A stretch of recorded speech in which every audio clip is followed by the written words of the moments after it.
La parole est à présent Madame Claire Maret-Beuil pour le Rassemblement national. Merci Madame la Présidente. Ma question s'adresse à Madame la Ministre de la Santé. 20 h chaque soir, un concert émouvant d'applaudissements en faveur de nos soignants. 20 h chaque soir, un hommage de la nation à ceux de la première ligne qui, malgré les risques liés à la vague initiale de Covid-19, étaient chaque jour sur le pont pour accompagner les malades. Et aujourd'hui, auriez-vous déjà oublié? L'hôpital public souffre. Il souffre du manque de personnel, du manque de soignants, parfois au détriment d'une bureaucratie qui, dans ce domaine également, est bien trop souvent étouffante. Il souffre du manque de matériel et de moyens qui mettent parfois en danger les patients qui se tournent vers lui. Si un seul fait devait être cité pour illustrer la situation dramatique dans laquelle notre hôpital public se trouve, ce serait celui de ce patient ayant passé 24 heures aux urgences de l'hôpital de Langres en Haute-Marne avant d'être déplacé dans le garage de ce même hôpital à défaut de chambres disponibles. Sommes-nous en France ou dans un pays du tiers-monde? Comment acceptez-vous une telle situation? Nous vous alertons depuis des années sur le manque de lits au regard du nombre de patients. Et quelle est la réponse du gouvernement? Toujours davantage de suppression de lits.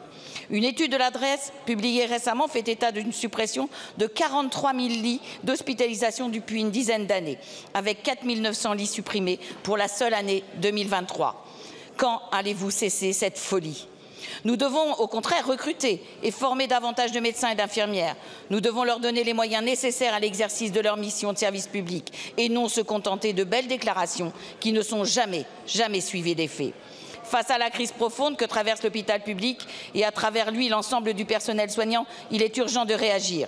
Vous venez d'ailleurs d'annoncer la mise en place de mesures d'efficience à l'hôpital pour un gain de 600 millions.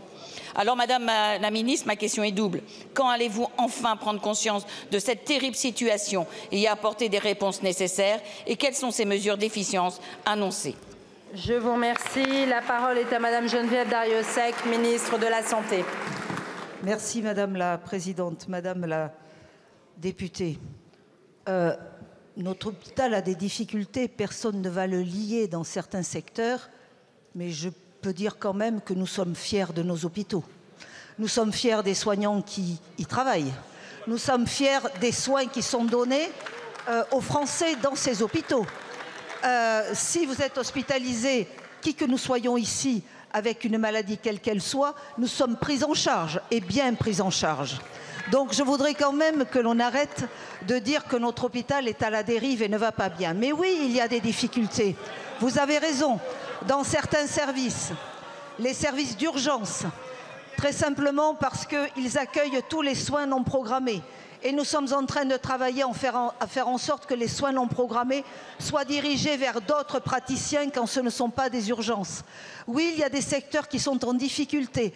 La gériatrie, par exemple, parce que nous manquons de gériatres et nous manquons de professionnels, malgré les revalorisations salariales qui ont été faites dans le cadre du Ségur de la santé. Alors oui, il y a des secteurs en difficulté que nous devons accompagner. Mais ce que vous dites sur les lits est vrai, parce que les chiffres de l'adresse sont de bons chiffres et sont vrais. Mais l'interprétation, je n'en fais pas la même, Madame la députée. En 2023, effectivement, 4 900 lits ont disparu, 1,3%. Mais ce n'est pas parce qu'il y a moins de soignants. C'est parce qu'en fait, on soigne différemment dans les hôpitaux, puisque nous avons 4,1% de nombre de places qui a augmenté.